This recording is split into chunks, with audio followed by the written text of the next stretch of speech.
Hey guys, it's Tom with Watchman River, and as you can see, I've got my pastor who you've met before, Pastor Cary Schmidt from Emmanuel Baptist Church in Newington, and we are going to have a good time today. Honestly, I'm going to have a better time than he is. Because, see, I did something to Pastor Cary. I told him I want to make a video, and we set the date and everything, and I gave him a subject of what we wanted to talk about. And I'm sure he put time into it, and then I called him yesterday and said, I texted him and I said, I think I want to change my mind. Sorry about that. You changed the subject matter. But first, before we get into anything, I got to tell you what I'm really excited about. I just asked his permission to read this book on my second channel called Done, What Most Religions Never Tell You. And this, you know how you guys always ask me, what's a great tool to give to my grown kids who don't know the Lord? This, when I first went to his church, they gave this at the door for visiting. And I took it home and I sat down and I read it in one sitting. I couldn't, and a lot of it I knew, you know, but it's so perfectly assembled and so beautifully Holy Spirit led driven that it has changed. He's not going to tell you this. It has changed many, many lives. It has brought so many people to the Lord, and it's sold over 1 million copies. He'll never tell you that either. But my goodness, he gave me permission to read it, so I'm very excited about that. Thank you for that. Yeah, thank you, Tom. And I talk to people all the time that trusted Christ from reading it, and then I have many friends and many churches across the country that give it out regularly because it's more of a clear gospel presentation than just a short track or booklet. But it's accessible and it's presented in a clear biblical way that people, especially people who are confused over religion versus the gospel, they really come away with clarity, and it's opened so many doors for people that don't want to talk about it. You know, they're afraid of the conflict or confrontation. Yes. And handing somebody the book just kind of softens it. Yeah. Well, I know that, you know, it was the first time I went to your church, so when I got this book, of course, I'm like, all right, you're always a little like, you're always testing the person you're going to for the first time. So I looked at it like, all right, let's see what we got here. And I just couldn't put it down. I didn't plan on reading the whole thing in one sitting, but I can see how the Lord has used that to change many, many lives. So that's good. If they want that book, they can get it at inthegospel.com. Inthegospel.com. Okay. Yeah, Amazon it's really, since it's a small book, it's really expensive to ship it and all, but inthegospel.com is the best. Okay, solution. Great. All right. Also, what's your website? I'm sorry, your YouTube channel is Pastor Cary Schmidt. Yeah, or Growing in the Gospel. Or Growing in the Gospel. I named it Growing in the Gospel, but it's under my name, Pastor Cary Schmidt. Okay. All right. We got to get busy. Let's do it. You've got stories to tell. You guys, some of you guys think I'm a good storyteller. This dude is the master storyteller. When I first met him, he started telling me stories about moving from California to Connecticut, and I don't even want to take any of your time. Just start telling me a story. What story do you want to hear? You know those people, I'm one of those guys that all I have to hear is somebody say, so one day, and I'm like, you're locked in, yeah. So what were you doing in California before you came to Connecticut? Okay, so Dana and I, we served in a small church that became a large church. For 22 years we were there on that staff team. My title was associate pastor.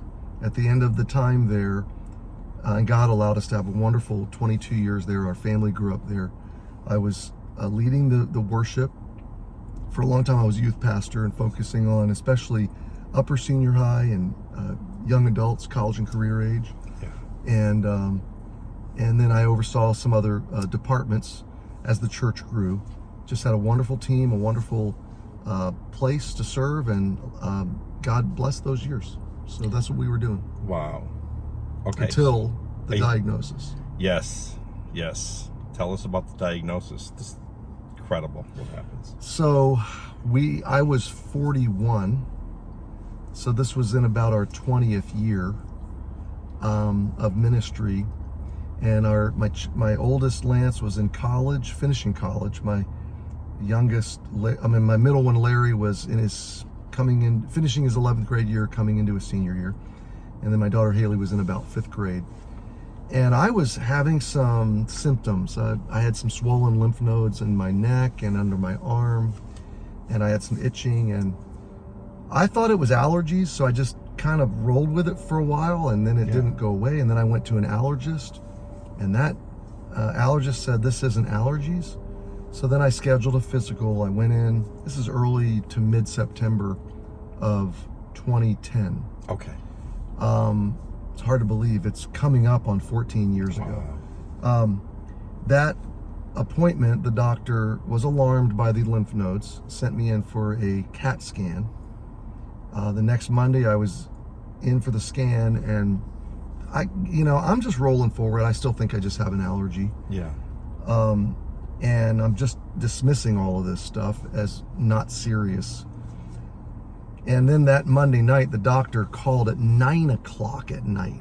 Well, that jolted me, because the doctor doesn't call you at 9 o'clock to tell you everything's You're doing okay. great. Yeah, exactly. Yeah. So Dana comes to me with the phone, and she's kind of just ashen colored in her face, and she said, it's the doctor. And I grabbed the phone and I ran up the stairs to our bedroom, and I was going to shut the door before she got there, and I was going to lock it. Well, when I locked it, she started pounding on the door. She didn't want to be locked out. Yeah, yeah. So I let her come in, and the doctor said, hey, we looked at your scans, and we're very concerned.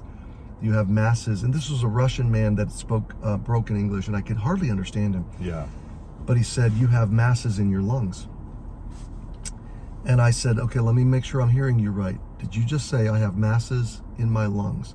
And he said, no, in between your lungs. Now that's a big difference. Yeah. He said, you have masses in your mediastinum, which is this area along your trachea, okay, between your lungs. And he said, we're referring you to oncology, hematology oncology. Yeah. Which I knew, hematology, blood, oncology, cancer. Yeah.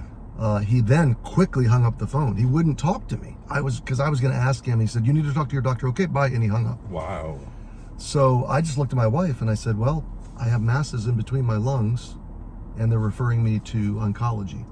So of course we're alarmed. Of course. Probably neither one of us slept very well that night. Yeah. And 2 days later, my primary care physician was a man that I had led to Christ, actually. Wow. About 10 years prior. That was kind of cool. Yeah. A man that had emigrated to the States from Nigeria, really godly and a good man. And so we're sitting in his office Wednesday night. Now we have church on Wednesday nights, so I told the kids, and I had my bases covered, but I said, this appointment could go long and I might not make it to church, so either way we'll meet you afterwards. So we sit in his office, he reads the charts, and he looks at me and he says, I'm pretty sure you have cancer. And I said, well, okay, what's the best and worst case? I'm still thinking best case is allergies, worst case is cancer. Yeah, yeah. He said, I'm 95% sure you have cancer. And best case would be Hodgkin's lymphoma. Worst case would be some form of non-Hodgkin's, and there's many forms of it. Yeah. And he said non-Hodgkin's is 30%, give or take, survivable, depending on what kind you have. Hodgkin's is 95% survivable. So he said, we'll need to refer you. You'll need to get through a long series of tests to diagnose what kind of cancer this is. So we walked out of the office that night, and my wife immediately began to cry, because he said non-Hodgkin's, the less survivable, is much more common. But Hodgkin's is much less common. I misheard him. So I leave thinking I've got a 95% chance. She leaves thinking I've got a 30% chance. Yeah, yeah. So she begins to cry. I hugged her. I said, hey, I'm not gone. Let's not get too upset yet. Let's just one day at a time. We got in the car. Obviously our world is shaken, and we were heading home, and I'm just thinking, I don't want to go home yet. Our kids were in church, and we stopped at a park, and there was a soccer tournament going on, and a lot of soccer fields at this park, and we just parked, and I said, let's go for a walk. And so we got out and we just started walking all around these soccer fields. It was, sun was setting. It was probably 8 o'clock. It was September night. And I began to say out loud to Dana how I wanted to respond to this. And we were both, choking back tears. But I just said, when I gave my life to Jesus as a kid, I meant it. And I said, I still trust him. If he's going to take me home early, I believe he's going to take care of you and the kids. And I'll see you soon, if that happens. But I said, if he just wants me to suffer for a little while and then heal me, then I'm okay with that too. Like, I just trust him, and I want us to trust him. I want us to embrace him through this, and he's going to walk us through this. And she agreed, and we kind of got at a fence there, and I held her, and we prayed. We just gave ourselves to the Lord, and then she said, "Are you going to tell the kids? When are you going to tell the kids?" I said, "I want to tell them right now." So I texted him. I said, "When you come home, when church is out, come right home." So we got home, and they walked in the door. About 15 minutes later, they could immediately see the sober looks on our faces. They could tell we'd been crying. Yeah. They said, "What's going on?" And I said, "Just come in here and sit down. We'll talk." So we sat down, and I told them, "It looks like I have cancer." Of course, they all began to cry. And we talked about the appointment and what would be coming. And, we didn't know a whole lot. But then I said, "Now, guys," we cried for a little while. We all bear hugged for a little while. And then I said, "Okay, we need to dry our eyes. We need to talk. We need to make some decisions." And I looked at my kids and I said, "I'm going to teach you guys something." I said, when God gives you a trial, it's a sacred trust. It's a sacred stewardship. And I said, I don't want to die, but we know Jesus and we know we're going to heaven, and it won't be for long if we have to say goodbye. And I said, there's something worse than me dying early of cancer. And of course my kids are like, what could possibly be worse? And I said, what would be worse would be you getting bitter at God and leaving him and walking away because your dad's in heaven, because he has a life that he wants you to live, and he wants to bless you and guide you. And so I said, I think right now as a family, we need to commit ourselves to the Lord. And I said, I want you to make a commitment that we're going to love God, trust God, live for God, no matter what, for the rest of our lives. And I told my kids, that's my commitment, that's mom's commitment. And then I asked the three of them, can you make that commitment? And they all agreed. And then I said, well, let's pray and let's talk to the Lord about it. And together as a family, we just committed that trial to the Lord. I'll ramp up the story because I'm getting too long here. About a week later, Dana and I got a babysitter. We went away for a few days just to process this together. Yeah. I had been calling friends and starting to line up, hey, would you help my kids if I die? And would you watch out for Dana? And, things like that. She's starting to think, what would her plan be? We're not talking to each other about it, but yeah. We went away. I couldn't sleep well. I kept getting up early. And those 2 mornings, I went down to the hotel lobby. I opened the Gospels. I think I've told this story on my channel. I just said, I said, Jesus, I'm going to read about you, and I need you. I just want you. I need you in this moment.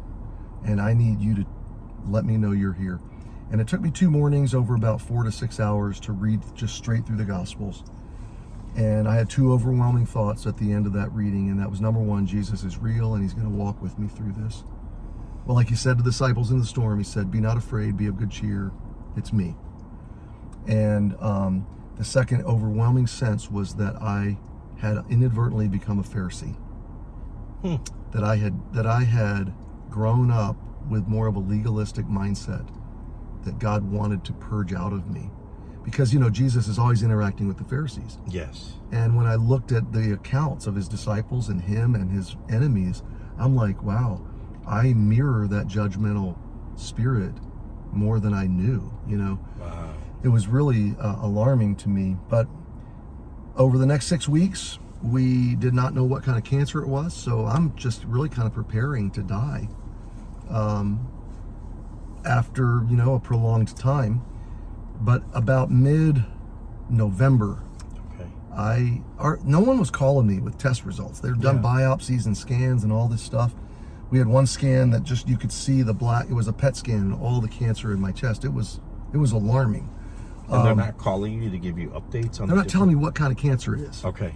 and because their biopsy results were slow. Yeah. So finally, I called another doctor friend of mine that was a member of our church that had access to my records, and her name was Radha Param. She was an Indian lady, and sweet lady. And I said, Radha, can you look at my charts? And she said, yes. I said, I need the results to my biopsy. This is driving me crazy.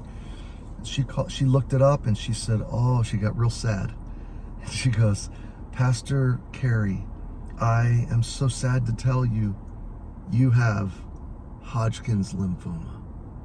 And when she said that, she thought she was giving me bad news, but that was the good kind. That was the good side. And I started crying and jumping up and down, and I thanked her, and I hung up the phone, and I ran out of the office and yelled to all the coworkers, I get to live.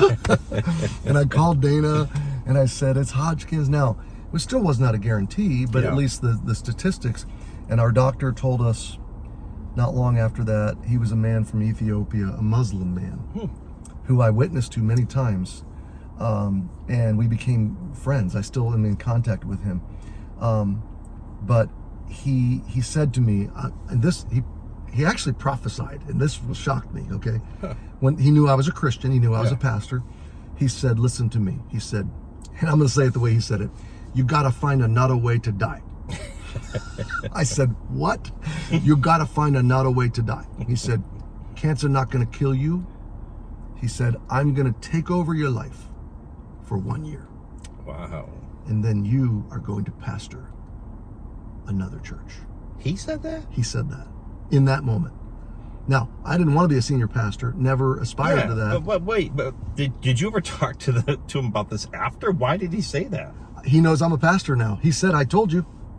Wow. It was just like, it just fell off his tongue? It just came out of his mouth, and I kind of laughed and shrugged and went, well, I want to be healed, but I don't want to pastor. You know, like, don't say that. But that is exactly what happened. He took over my life, 1 year treatments, chemo for 7 or 8 months, radiation a month later for a month. Yeah. And then it just whacked me for the next 2 years. But a year to the day almost after my last treatment, I'm the pastor of Emmanuel Baptist Church. That is incredible. That blew me away. It blew my mind. So cancer ended up, Dana felt the Lord saying to her, surrender your life again to me, a year before the cancer diagnosis. And she did. And like the Lord was like, give me your house, give me your cars, give me everything. Give me everything. And she did. She never told me about it. Yeah. And she said, she thought when cancer happened that that's what God was preparing her for. But then after cancer, for the next year, I'm wrestling and struggling with this call that's emerging and growing in me to go pastor. And I keep saying no to God. And finally in March of 2012. So when did this start? This call, so I finished my treatments in July of 2011. Okay. The call began to emerge in November of that year. I began to fight God January, February, March. Wow. Late March, she looks at me and says, I'm surrendered, and I think you're using me as an excuse, and if God's calling you to pastor, you have to surrender, because it's not going away. And I just want you to know I'm already surrendered. She said, I thought it was cancer, but now that I see this unfolding, I think actually cancer was what God used to break you and get you ready for what he wants to do next. Wow. So it's really, cancer journey is really connected. And even the part where you talked about how you feel like you had almost become a Pharisee, it was like God was prepared, getting you out of that. He was. Because you are the least Pharisaical man I've ever met. Well, you know, like, I'm glad that's you amazing. say that now, but I was trained otherwise. Wow. And God had to break that. I don't blame anybody else. It was in me. Okay. Yep. It was my responsibility, but he definitely needed to break it and purge it. And I am very, very thankful he did, because I related to, for a long time, I tried to relate to God on the basis of my works, even though I always believed you're saved by faith. Yeah. It still creeps into us. It does creep in. And we relate to God on the basis of our performance, our law keeping. Yep. And that is you move from one form of oppression to another, one form of bondage to another. Yep. Legalism is its own oppression, and it makes you very judgmental and critical of people that you're called to love. I spent the first 12 years of my life in the Catholic Church before my parents came to the Lord, and it had enough power in just the first 11, 12 years of my life to have me have to fight that for the next 30 years. I always, go to bed at night. Well, today I wasn't good enough to talk to you tonight. Yes. And then one day I'd be like, well, wait a minute. I read today and I prayed. All right, we can have a conversation now. Yeah. Like I'm pushing God around to. That's why it's ironic to me that Catholicism, with all of its historical flaws and heresies, that it's very attractive to people today. And here's why. We are performance driven. Yeah. And that's a system I can do.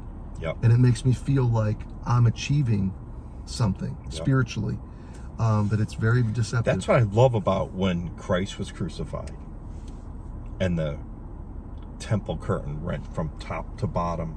It wasn't from bottom to top, like God showing, climb up to me. It was almost like top to bottom, like I saved you. I came to you. Yeah, I love that. It gives me goosebumps. And now everybody has access. Yes. You can come running right in. Oh. It's almost, it's a two-way thing, because it's almost like mercy has been set free now.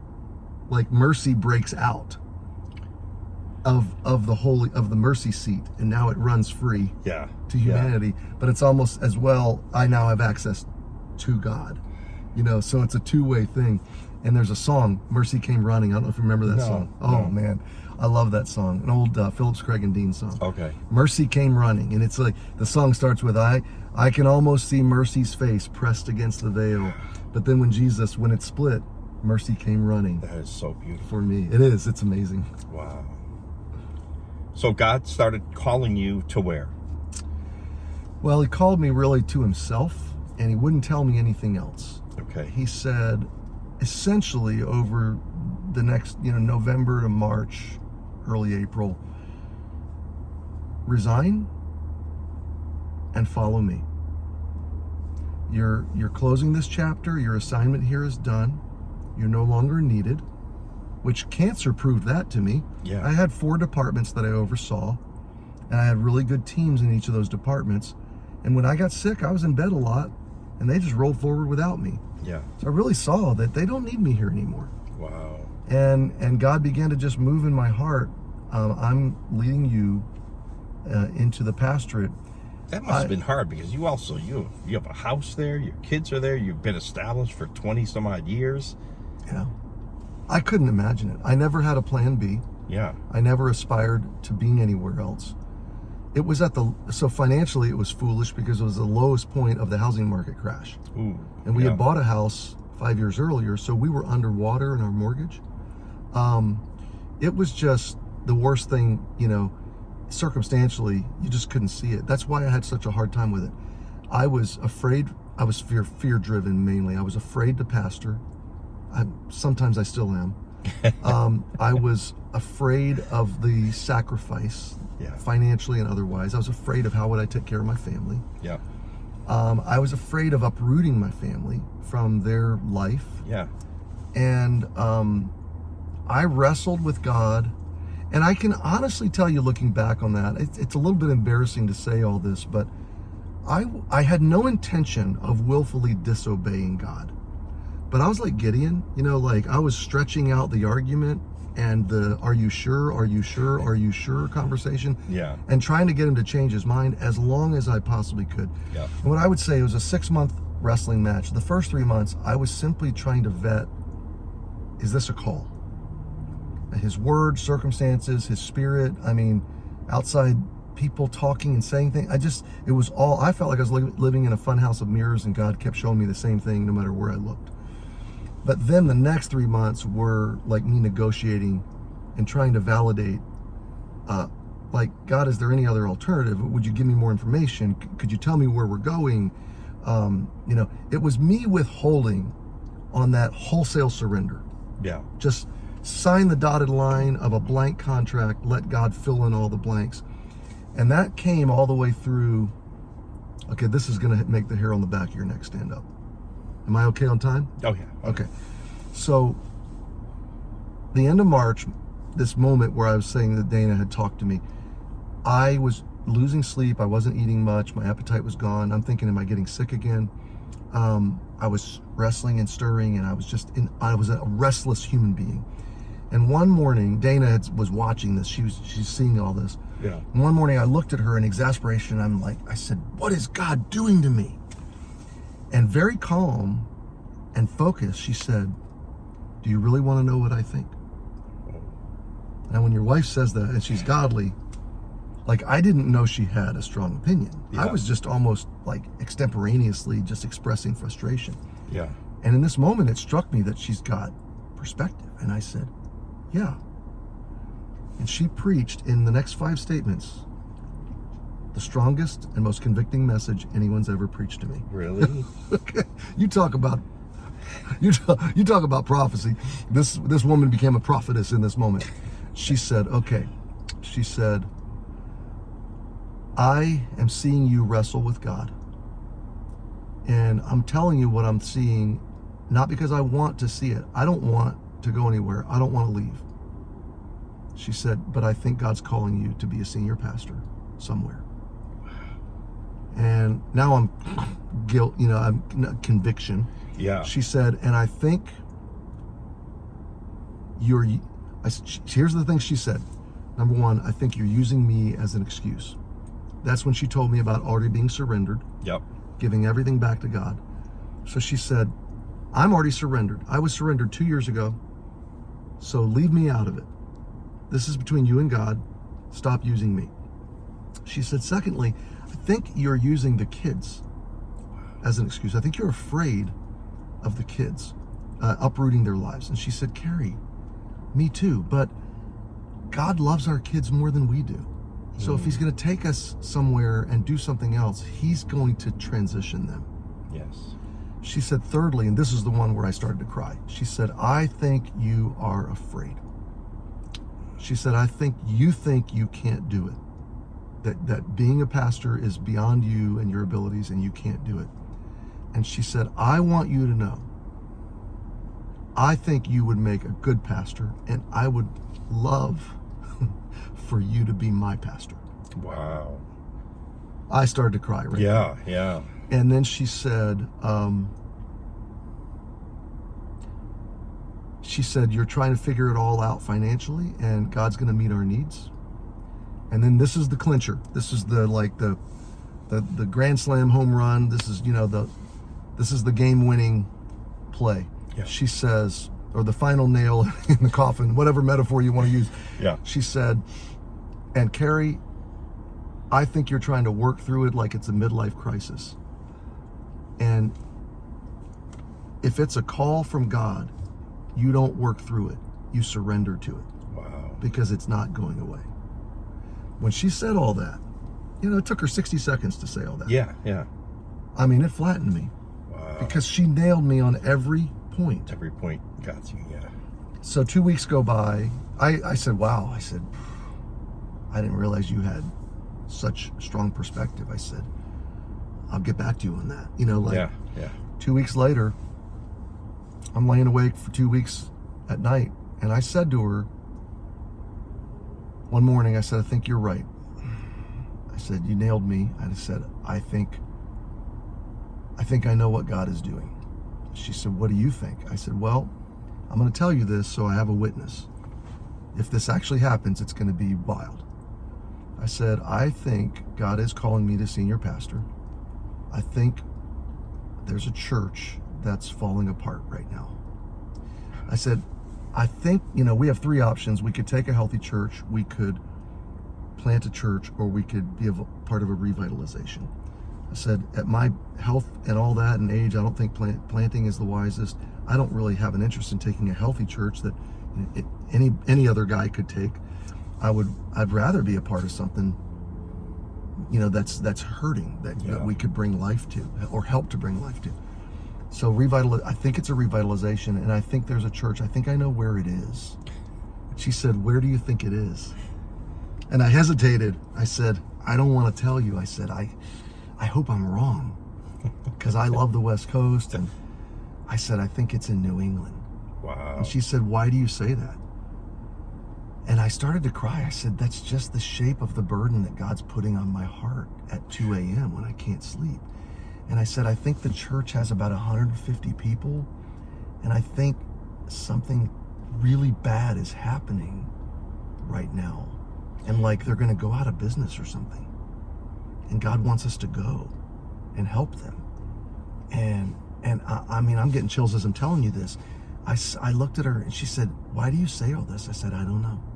I just know this is the shape of the thoughts that are coming into my mind in the middle of the night. So this was late March. I did not know this until June. But in March, Emmanuel's 8th pastor in a row resigned. He had been the pastor for 5 years. Before him, every kind of terrible decision, every kind of broken wreckage, immorality, financial impropriety, terrible leadership. This church had been beaten to death. And now they're without a pastor. They've lost 50 people over fights in the last month. They've fought about money. They've fought about everything. They've got 6 months of savings and then they're going out of business. They're planning to sell the building. I still have the real estate folio in my desk. I'll use it for sermon illustrations sometime soon, probably. They're going to list the property for sale and basically become a small church over in the school auditorium, because our church has a school. And I didn't know any of this, but it's all happening at the end of March. So April, I wrestle with God. May, I surrender. Last week of May, I hear about Emmanuel. How did you hear about it? Do you remember? Yeah, so the night I surrendered was, actually it was about the third week of May I heard about Emmanuel. Here's how. The night I surrendered was 1 a.m., May the 12th, 2012. Okay. I'm laying there wide awake, and now I know, and God has in the previous few days, essentially through his word and through circumstances, he has said to me, this is your last call. Okay, like he drew a line in the sand and said, either obey or disobey. I'm done negotiating. Yeah. I'm done validating. I'm done talking. Make your decision. This was that moment, like, if Baal is God, serve him. If God is God, serve him. But choose you this day. Okay? Yes. This was my choose you this day. And I'm like, Lord, I'm not going to disobey you. Yeah. So if this is the gauntlet, okay, I surrender. And I said that night, Lord, take my house, take my cars, take my position, take my friends, my whatever. Like, you've given me my life. I felt like Hezekiah, that he extended my life. You've given me life. I will serve you, whatever, wherever. If you want to take us to 30 people in Alaska or mission field, you want us to plant, you want us to revitalize, you want wherever. I said, that was the cancer's done now, all the treatments? Or are you treatments are all done. Okay. But I'm still going in for those 6-month checkups. Yep. It's actually 3-month checkups, then 6-month checkups, Okay. then every year. So, your first 5 years, you're just waiting for it to show back up. Yeah. And it's just nerve-wracking on some level. But, parenthetical thought here, God was so real in cancer, Tom. He walked really personally through that with me. And I know he's doing that with people that are watching this video. Yeah. It's real. He's real. And he comes near. He comes close when you're walking. Earlier you were talking, and I'm a sappy guy. I almost started crying because I thought about how many comments I read. And I thought, the Lord is going to use this story to bless so many people. And it's just, I won't cry, I promise. I read the comments on my channel too, and my heart breaks because the people that partake in the ministry we're doing right now, many are suffering. Yeah. Long suffering, long grief, long sorrow. And I hope you and I can just breathe hope, truth, because the gospel does hold us together. Yeah. And Jesus is a companion to us in our deepest, darkest times, though I walk through the valley of the shadow of death. So anyway, the night I surrendered, the next week, here's what I said that night. I said, Lord, I'm yours. If you're calling me to revitalize, would you give me a building? I said, I will do my best to preach the gospel and give you every opportunity to fill it. And I said, but here's the deal, Lord, I don't want to search for a church. This is such a precise call. I want your direction to be that precise.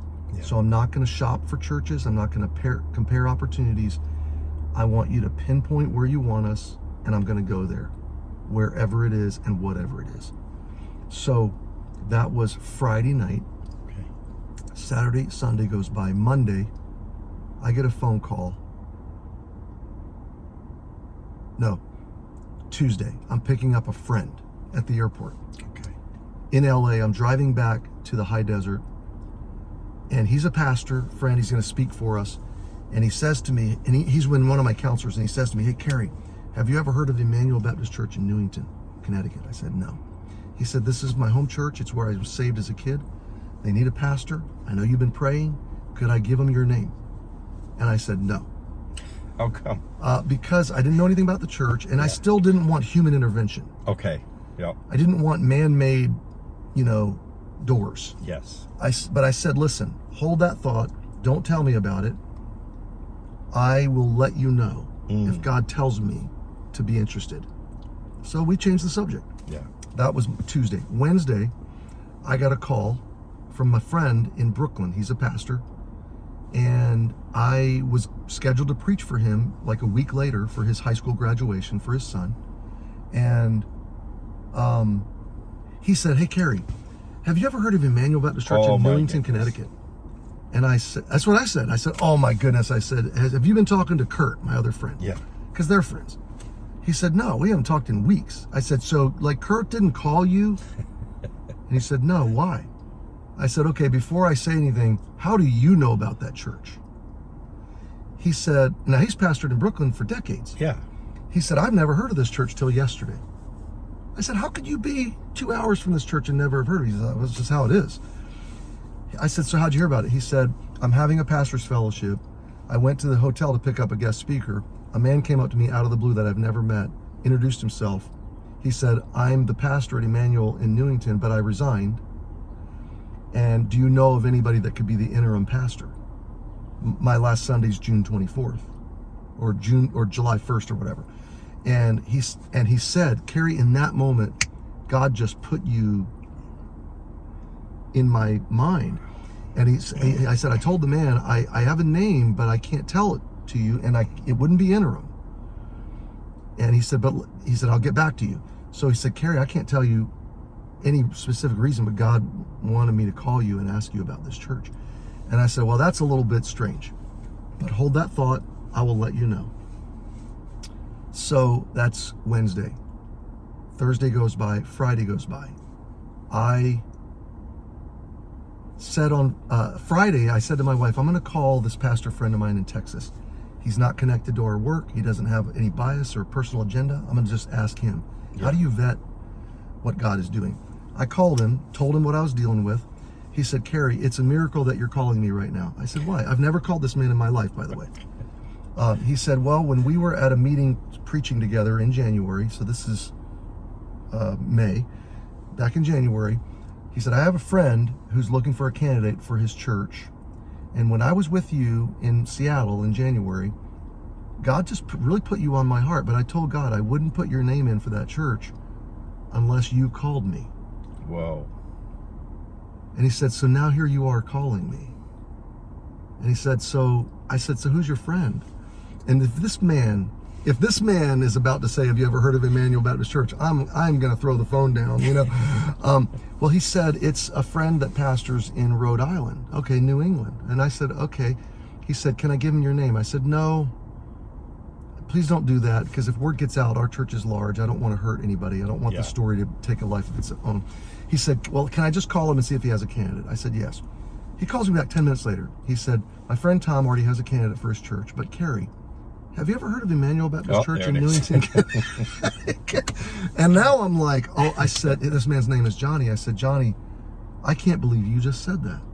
He said, "Why?" I said, "I've had 2 other people ask me that same question this week." And he goes, "Oh, Cary, this is how it happens. This is what God does." And I said, "Johnny, you don't know that." He said, "Trust me. I guarantee you God's going to take you to that church."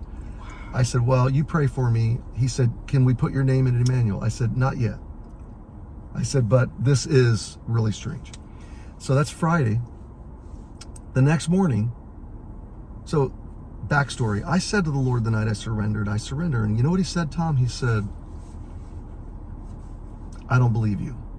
Wow. And he said, I will know you're surrendered when you resign. When you resign from your present position, that's your moment of surrender. Wow.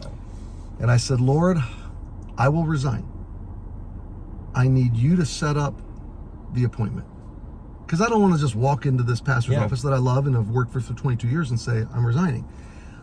We've been having conversations. He knows I'm in the throes of this. Yeah. But I said, Lord, you set up the meeting. And the Holy Spirit essentially said, okay, I can do that. So that Friday morning,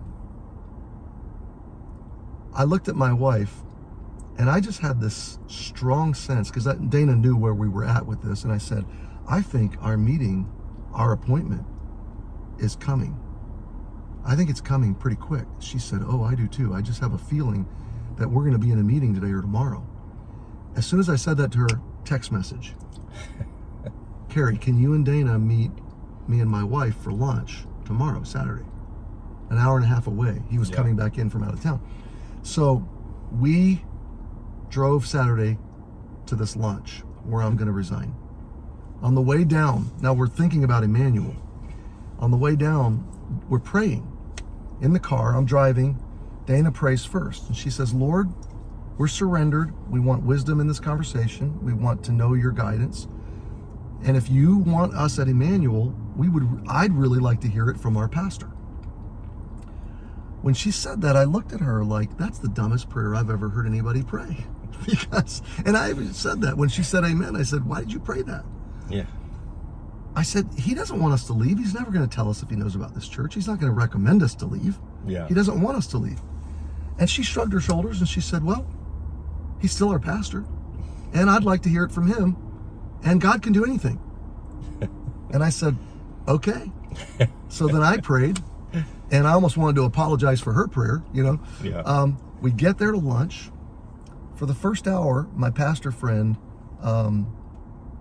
essentially is offering me a new position, a new job description, and expressing his desire for us to stay. But the whole time I've got 4 pages that I've written out, and I know the first words out of my mouth are going to be, God's calling us away. Yeah. Because that's what God clearly instructed me to do. Yeah. So an hour in, I'm crying, my wife is crying, we're all crying, and I said, I need to tell you, in obedience to the Lord, with respect to everything you've shared, God is calling us away, and I have to obey. I have no choice but to obey him. And then I said, now, as I listened to you for an hour, I need you to indulge me to explain to you the process. So I told him the whole story of how God had vetted and proven this to me over and over, how I had fought him and wrestled. But that moment I surrendered. So at the end of my 45 minutes or whatever, I said, now we have not looked for a church, we haven't searched for a church, but the last week God keeps throwing a church in front of us. And he interrupted me. No way. And I kid you not, he said, is it Emmanuel Baptist Church in Newington, Connecticut? And I mean, I looked at Dana and she went, like, I told you God can do anything. Wow. And that pastor has, I don't think to this day he even has any clue what that moment was in terms of the providence of it. Yeah, yeah. And I said, you know about that church? And he said, he put his head down and he said, I do. And he said, I found out about it a couple months ago and I've been struggling with whether to mention that church to you. Wow. And it was really a poignant moment because he had previously told me if he felt God's leading in sending me out, that he would freely communicate that. But then he admitted in that moment that he was struggling to release that information. And then God had his way of, so that's a long version of the story, but God just really providentially directed us. A week later, I was preaching for my friend in Brooklyn. We visited. When I saw the church, I got in the car after an hour and we drove off and I said, get me away from here. I'm never coming back. When you first went to Emmanuel? I said, I'm never coming back. And my friend laughed at me like you just did. I said, why? And I said, because this isn't a church that can be revitalized. This is beyond hope. What was it like? Beyond hope. I mean, like, if you had visited there, you would have advised, if you were a consultant, you would have advised these people, sell the building, Shut it down. shut it down, and go be a part of healthy churches, like disperse into healthy churches in the area. The problem was there weren't a lot of choices. Now, I'll tell you, there's more and more healthy churches coming to New England. 12 years ago, nothing. Not many. No. And I don't want to sound pharisaical, because I know there's gospel believing and gospel preaching churches. So I want to be careful and show respect and deference, because I have since met some pretty godly people in New England and godly pastors. Yeah. And I know God's at work, but I still get the expression from people that they're few and far between. Yeah. Yeah. And I just wrestled with God the next night in Brooklyn, supposed to fly out the next day, go home. God wouldn't let me. I skipped my flight. I drove back to Connecticut with no plan. The pastor called an impromptu pulpit committee meeting. Next thing I know, I'm sitting with this pulpit committee, and God won't let it go. And between New York and Connecticut on my way back, I called my friend Kurt, and I said, Kurt, I don't know why I'm going back to Connecticut. He said, Cary, he said, I know of churches in Connecticut that I would join, but not a lot of them have a lot of life. And he said, the way you think of church, you like to call it a California church. Yes. The way you think of church with life and health and vibrance and new life and baptisms. And he said, it's not very prominent in New England. And I shouted at my friend, why don't you go? You said that. I did. And he said, very soberly, he said, I wish God would let me. Wow. That was convicting.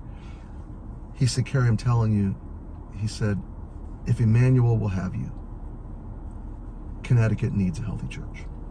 I hung up the phone. God said, here's what God said to me. He said, your chapter in California is done. They don't need you.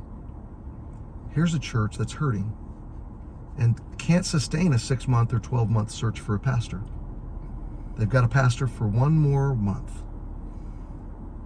And then they're likely going to sell the building and radically downsize or disperse.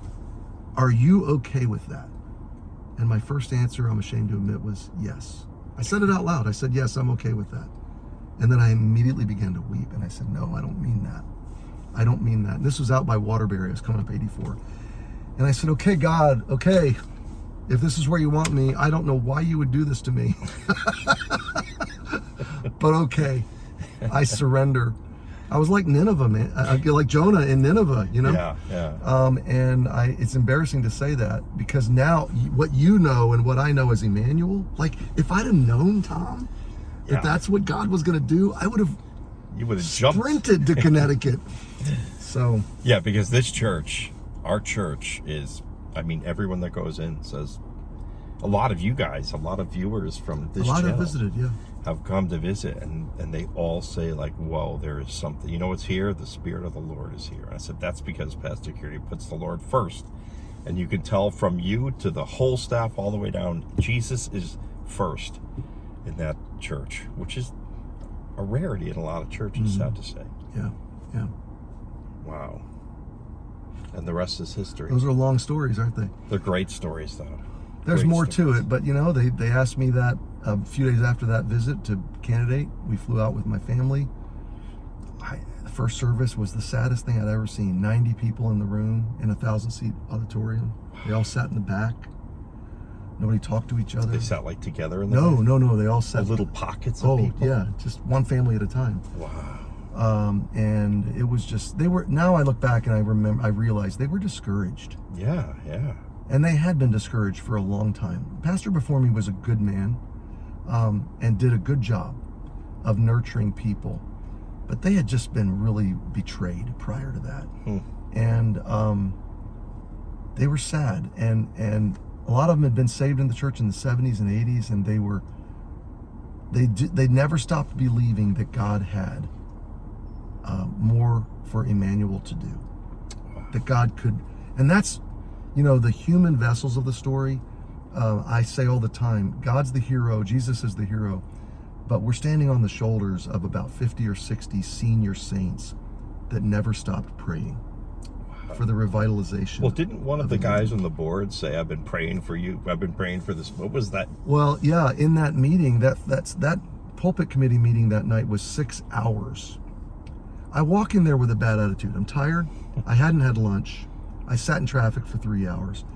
I don't know these men, and I don't really want to be here. Yeah, yeah. And I walk in thinking, they don't want me. Like, small churches in New England don't want to change, and I want to change everything. Yeah. Like, everything I've seen about this church, I want to change. Yeah, yeah. Already. And so I'm thinking they're never going to call me, and all I need to do is convince them they don't want me. Yeah. And then they're sitting there thinking, we're a little church in New England. This guy is coming from a big church in California. Why would he come? It's going to be a huge pay cut, massive loss. He's never coming here. So for the first 3 hours, we're kind of... You're both thinking you're wasting each other's time. Yes. We're all cynical. Yeah. And I'm thinking, you don't want me, and they're thinking, you don't want us. But I kept hinting, the fact still remains that in Waterbury, I surrendered. I'm like, Lord, if this is where you want me, I'll come. Yeah. So that's in the back of my mind. Like, they're not going to call me, but if they did, I would come. Well, at the midpoint of the meeting, one of the deacons stops and says, I got a question. And he said, am I hearing you right? He said, you're sounding like if we actually call you, you would actually come. Now, every man in the room sat back and was like, focused. And now it's like truth or die, do or die. Yeah. It's this moment of truth. And oh goodness, I paused, because if I say yes, how dumb do I sound? Like, what crimes have I committed in California that I'm running from, that I'm in such a hurry to get out of the state? Yeah. But if I say no, I'm lying. Yeah. So I said, guys, I have to caveat my answer to this question. I said, so let me preface by saying, I'm not running from anything. I don't need to come here. My church doesn't want me to leave. And I don't really want to come. I said, there's nothing that's all that attractive. No offense to you guys. I said, there's just nothing attractive about this. Yeah. I said, frankly, it's a little scary. It's a lot scary. I said, but I just got to tell you, all that aside, and I'm not rushing anything because I know you guys have a process, but I would tell you, between New York and here, God made it as clear as he can to me that this is where he wants me. And so, yeah, our decision is made. And if you guys call us, we'll be here as soon as we can. When I said that, they looked at each other literally like they had seen a ghost. Now, what I found out later is I'm the 9th pastor in like 25 years. They're used to pulpit committees every so often. Yeah. And their last pastoral search took them over a year, and they went through 30 candidates that none of them would come. Yeah. And finally, the man that was the pastor, was just a member of the church that they asked to take it. Yeah. And he did graciously. But they were expecting this long, drawn-out search. And so here is this random guy saying, yeah, I'll come. And that changed the momentum of the meeting. And then they started leaning in and going, well, what would you envision changing, or what would you do, or how would you approach it? And I basically said, guys, I don't know how to make a church grow, but I know how to get out of God's way. And when you get out of God's way and let the gospel roll forward, God fills up places. And I said, you guys have 1,000 seats here. I make no presumption that I know what to do, or that God even intends to do it, but I know how to get out of his way. I said, my question to you guys would be, are you willing for the church to grow?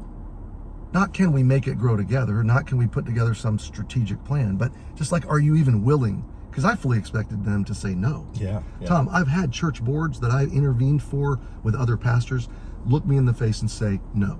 Wow. Like, we have 50 people, we don't want any more. Yeah. And I'm like, oh my goodness, I don't want to be you at the judgment. Yeah. So I fully expected them to say no. Well, that's where the older man in the room, Charlie, looked at me and kind of pointed at me, and he said, listen, he said, I got saved at this, well, not at this church, but shortly after I got saved, I came to this church in 70s. He said, I gave, I invested, I've led, I've served, my wife and I. We built this building. It's never been full. From the moment this building was built, the church declined all the way down to the 90 adults that it is now. And he said, I have prayed for 30 years that I would one day see this church full. Wow. And he said, so yes, I want my church to grow. And then I said, but Charlie, with respect, let me paint the picture for you. I said, if we get back on gospel ministry and God fills this church, it's going to be with people that don't look like you, don't dress like you, don't think like you. They're going to come in with baggage, with all kinds of different living situations and all kinds of bad stuff. They're going to be first-generation Christians. And I said, you're going to feel in 5 years like this isn't your church anymore. And he almost got emotional and he said, yes, that is exactly what I want. That's exactly what I'm praying for. And that's the moment, Tom, I'm like, oh, I think God has prepared these people for what he wants to do. Again, not that I'm the answer, but I had been a part of a healthy church, and they had 30 years not really, they'd had good relationships among the nucleus, but not thriving church health. And now Charlie is still one of our deacons. His wife is now in heaven. 12 years later, he is ecstatic. We pray together every Sunday morning, and he's a dear friend. And I rejoice that his generation in the church, they now see the building full twice every Sunday. Twice. Yep. Wow. What a great story, huh? That is a great story. Now, one more thing. Okay. Because you've told me parts of this before. Didn't you walk around the parking lot at some point and tell just tell that one. I love that story. Yeah. So we was that one of your visits, or was that when you it was already after we said moved yes? here. So I told the men in that meeting, and when we candidated, I said, don't tell me about the financial problems. They said, why? I said, they'll scare me, and I just won't want to come. Yeah. I said, I'm already scared. I don't need to be more scared. I said, all I need to know, it's kind of like if your presence, like Moses, if your presence doesn't go with us, I don't want to go. Is that Moses or Joshua? It may have been both of them. Yeah. But anyway, Lord, if the Lord's in this, guys, let's just roll forward. And we'll look at spreadsheets later, because he's already got a plan. Yeah. I just kept playing back that feeding of the 5,000, where he tested Philip, he proved Philip. He knows he already knew what he's going to do. So I'm thinking, if I look at the spreadsheets, I'm just going to get depressed. Yeah. But if I just like, God already knows what he's going to do, let's just follow his call. So anyway, we got back, we finished our resignation and gave our notice. We finished out our time there in June and July and cried a million tears saying goodbye to people we loved. Yeah. And then we rolled out of town August 13th, 2012, drove across country with 2 vehicles and some dogs and kids. And we pulled into Connecticut, I think August 18th.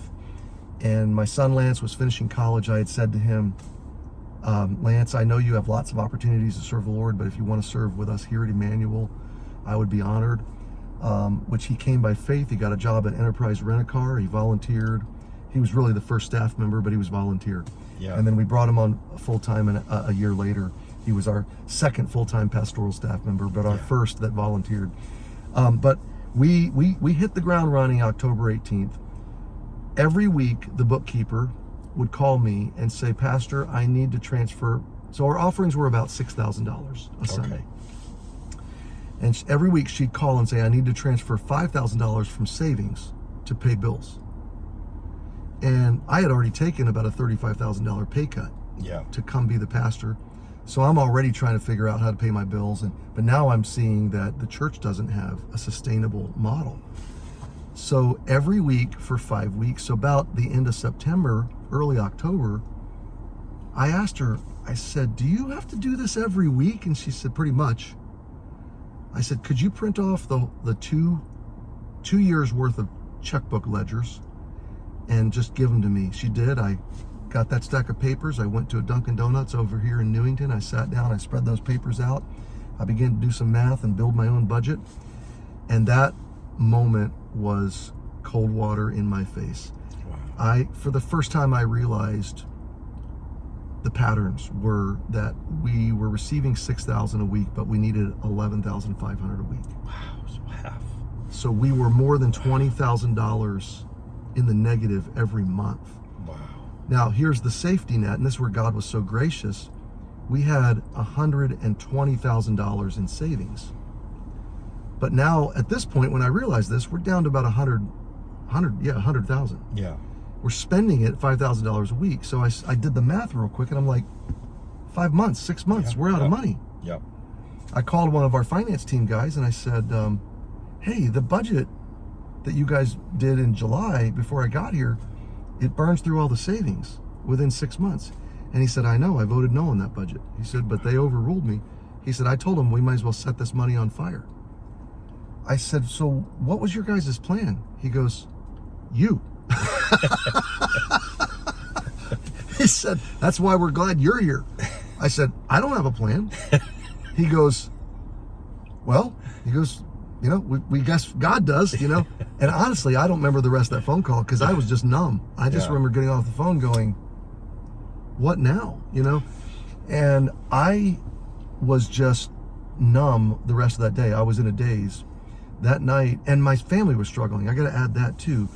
Lance was in college. Larry was away in college. He was not doing well, just the homesick and the displacement. Now he's home, but he's not home because he was going to college in our hometown. My daughter Haley, suddenly without her brothers, and it's new place, new school. There's one girl in the church her age. It was just total displacement. So we're struggling, and we're fussy at each other. We're crying. We're emotional. And one night at 9 o'clock, it was raining. It was a rainy October night. And at 9 o'clock, I got up. I was as low as I had ever been in my life. I put on a rain jacket and went to the front door. And Dana said, where are you going? I said, for a walk. And she said, in the rain at night? I said, that's how I feel. And I just walked out the door. Put my hood up. Our parking lot was dark because none of the lights worked. The electric lines were broken and there was no money to fix them. So it was this dark parking lot.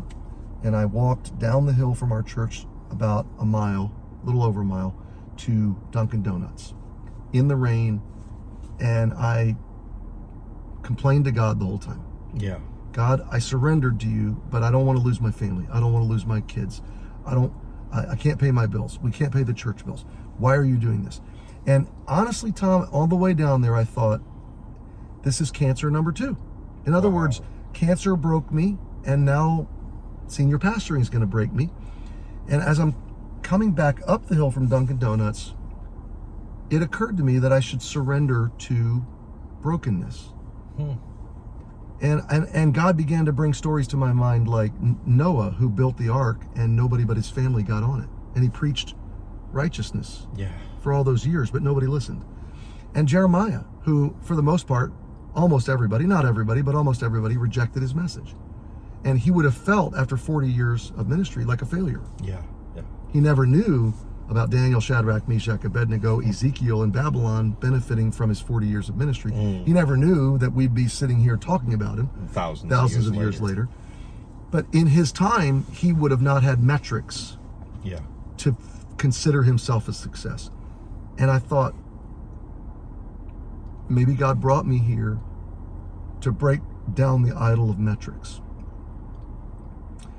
And so I said, Lord, if you brought me here to ride over the edge of a cliff in the leadership of a church as it goes over the cliff, and you're going to dissolve this church on my watch, so my track record as a senior pastor is abject failure, I surrender. And I said, because there's one thing that's motivating me right now, and it is that I know I'm obeying you. And what God said to me in that moment is, that's success. Obedience to Jesus is all the success you need in life. So at this point, I'm back in the parking lot. I'm looking up at that building. It's raining. And I can see a little bit of the glow of the moon through the clouds. You know how that works. And I can see the raindrops. I can see the silhouette of the building. And I heard, you know that scene in Lord of the Rings where the wizard guy, the long-haired guy. Is it Gandalf? I don't know that enough. You don't know the characters? Saw it once, but anyway, he's up against some giant dragon monster, and he says, "You shall not pass." And it's this epic moment, you know. And I felt like the building took on a quality of that, almost demonic, taunting. I felt like Satan was taunting me and saying, "This is going to crush you. I'm going to crush you." And I looked up at that building and I cried. I cried physically, but I cried out. And I said, God, that is your church. And these are your people. And this is your school. And I don't know what to do But if you plan on saving it, you better do it now. And if you want me to go over the cliff with it, I'm not gonna go slowly over the cliff. I'm gonna put the pedal to the metal. I'm gonna preach the gospel, and I'm gonna scream all the way over the cliff into oblivion. We're gonna go out trying, trying to obey you, but I surrender to whatever you do. If you break me and break the church, or if you bring it back to life, it's yours. You do it. And that night, I just felt like something changed. Like my attitude changed. I was like, okay, this is God's problem. Yeah. And I'll tell you, so that was October. I had a church meeting a couple weeks later. I let them in on the backstory that nobody had ever told them. Yeah. And then we prayed. We got on our knees and prayed. Every Wednesday night we had a prayer meeting. We prayed that God would revive this church. And we were making up the margin loss by January. And Tom, that's a miracle. Like in church world, you tell that story, that doesn't happen. A 50% jump like that is absolutely a miracle, but God did it. And there's a million stories between here and there about how, like, week to week, it was like week to week for years, where we were just nail biting. How's God going to pay the bills this week? How are we going to make payroll this week? Because every time we'd get a little bit of margin, we'd hire staff. Well, plus, wasn't the building like leaking and stuff? Duct tape or we've something? Put $2.5 million into the building in the last 12 years, and most of that we haven't raised like in campaigns and stuff. It's just God provided it through faithful giving and through other means. Some of it we have a vision fund. We call it a vision offering. Yeah. And I'm sure we'll do that in the future. But God's just our school too. He's revived the church and the school. He's repaired both buildings. Yeah. And I haven't had to strategize how to do it. He just did it. And I've learned. Okay, here's the analogy I gave to some pastors the other day. I'll close with this analogy, and then we can shut up, or you can ask me another question. There's two ways to do the Christian life and Christian ministry. And I would compare one to riding a paddle boat on a lake. Okay, you ever done that? Yes. It's not fun. No. It's fun the first, 30 seconds. It's a little red boat, so it looks fun. And it's out on the water, and you're looking at the people out there doing it, and you're like, they're having fun. And you get in the boat, and you get out there 5 or 10 minutes, and now you're tired, you're sweating, the boat is hot, the plastic's hot, it's uncomfortable, you got a backache, you're tired. Every part of your body hurts. This is no longer fun. But you're generating all the momentum because the water's still. Okay? Now, I will tell you, many of my years in Christian living and in Christian ministry, I was trying to generate momentum for God. Yeah. And that's the legalistic life. You're doing it for God. And it is exhausting. And you end up actually thinking God is this demanding taskmaster running you into the ground. And the harder you're working, and the more you're sweating, and the more you're suffering, it's asceticism. The more you're suffering, the more spiritual you are. Yeah. And the more God must be really happy with you. It's such a backward interpretation of what suffering is. Yeah. But 12 years ago, God took me off the paddle boat of exhaustion, put me into a kayak with a life vest onto a raging river. And it's called the slipstream of Jesus, or it's called getting into my yoke. Yeah. My yoke is easy, my burden is light. Why is it easy and light? Because he generates the momentum. He's the raging river. Remember when Jesus said to Nicodemus, the Spirit goes wherever he wants to go? Yeah. There's a flow to God's work. And when you get in that flow, you can't plan it, you can't control it. All you do is cooperate with it. Incredible. You ride it. Yeah. And that's what's happened in my life and in our staff's life. We were talking about this the other day. We are not controlling what God is doing at Emmanuel. We're simply cooperating with it. We love it. We love the people. We love the work that God's doing. But it's his word, it's Jesus, it's his Spirit, it's the power of the gospel. And he uses the weak, beggarly, not many mighty, he used weak, cancer-ridden Cary, fearful Cary. I identify with all the weaklings of Scripture, Me too. But he blesses his word, and he uses his word, and his word does the work. You guys wouldn't believe if you walked into this church today. Like when you hear this story, when you walk in the church, because it is the picture of health. It's a healthy church, but it's beyond healthy. It's a spirit-indwelt church. It just, you walk in and I walked in and I knew within 2 weeks, like, Jesus runs this church, and that's rare. And that's why I told you, like, it was instantaneous. I read your Done book the first week, and the second week I was like, this is my home. And you know what really gets to me? You were there for 10 years before. You were 15 minutes away. I'm 15 minutes away, and I'm driving 15 minutes to other, churches, and I'm always watching California pastors. I'm watching Tom Hughes, and I think he's in California, and I'm watching Jack Hibbs, and I'm watching all these guys going, Lord, why can't I go to a church like that? How come they don't exist here? And I'm always geared toward those churches that aren't afraid to talk about the rapture, because that's a topic not many churches around here want to talk about. But it was right there. You've been right there for all those years. You knucklehead, you never called me. I'm pretty sure we mailed something to you, but you probably threw it away. Oh, that's funny. But this has been a total and complete joy, and I thank you for sharing that. It's just such great stories. It's just the way the Lord works. And wow, thank you for doing that. And you guys, he teaches every single day on YouTube, every day, and it's good teaching. I can't tell you how many people that watch me. Every day. It's every day. Somebody will say in the comments, Tom, thank you. I found Pastor Cary through you, and he blesses me. I'm a shut-in, and that's my church now, you know.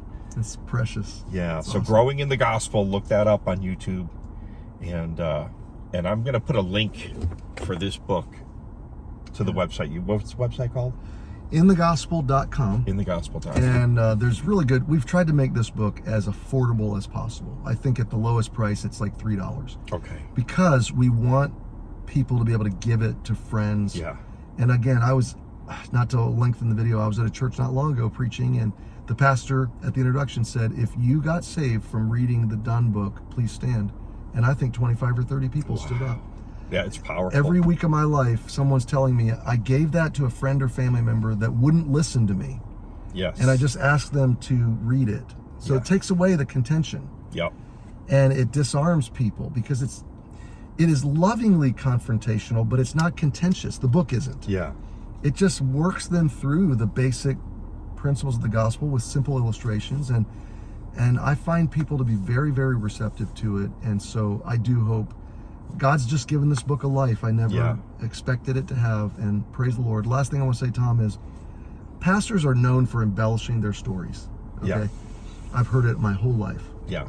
And I just want you to know before God as my witness, and you can ask Dana, the way I told these stories is exactly how they happened. I completely because they believe that. blew my mind. They grew my faith. Yeah. So amazing. God is good. Thanks for joining me. That was thank fun. you. Thank you guys. God Love bless you guys.